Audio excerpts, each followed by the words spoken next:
कल्पना कीजिए, एक ऐसी दुनिया की जहां इंसान नहीं बल्कि विशालकाय जीवों का राज था, जहां जमीन पर चलते थे 60 फीट लंबे दैत्य और उनकी एक दहाड़ से पूरा जंगल कांप उठता था।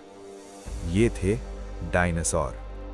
लगभग 16 करोड़ साल तक डायनासोर ने पृथ्वी पर राज किया, लेकिन फिर एक दिन कुछ ऐसा हुआ जिसने इस ताकतवर साम्राज्य को हमेशा के लिए खत्म कर दिया।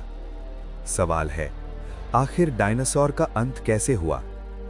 आज से करीब 6.6 करोड़ साल पहले अंतरिक्ष में एक विशाल चट्टान तेजी से पृथ्वी की ओर बढ़ रही थी। ये कोई साधारण पत्थर नहीं था, ये लगभग 10 किलोमीटर चौड़ा एस्टेरॉयड था। अगर ये पृथ्वी से टकराता तो उसका असर लाखों परमाणु बमों से भी ज्यादा होता। और फिर वो पल आ ही गया।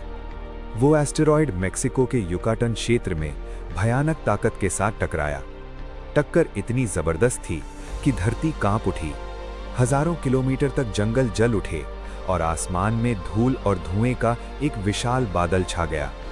कुछ ही घंटों में पृथ्वी का आसमान काला हो गया। सूरज की रोशनी धरती तक पहुंचना बंद हो गई। जब सूरज की रोशनी नहीं आई तो पौधे मरने लगे। पौधों के बिना शाकाहारी डायनासोर भूखे मरने लगे, और जब शाकाहारी खत्म हुए तो मांसाहारी डायनासोर भी धीरे धीरे खत्म हो गए। कुछ ही हजार सालों में पृथ्वी से लगभग 75% जीव जंतु हमेशा के लिए गायब हो गए, और उन्हीं में शामिल थे डायनासोर। लेकिन कहानी में एक और रहस्य छिपा है। कुछ वैज्ञानिक मानते हैं कि उस समय पृथ्वी पर भयानक ज्वालामुखी विस्फोट भी हो रहे थे। इन विस्फोटों ने पृथ्वी के मौसम को और ज्यादा खराब कर दिया। यानी डायनासोर का अंत सिर्फ एक एस्टेरॉयड से नहीं बल्कि कई बड़ी तबाहियों के कारण हुआ। आज हम सिर्फ उनके जीवाश्म देखते हैं और कल्पना करते हैं कि वो दुनिया कैसी रही होगी। कभी इस पृथ्वी पर डायनासोर का राज था, लेकिन एक दिन प्रकृति ने सब कुछ बदल दिया।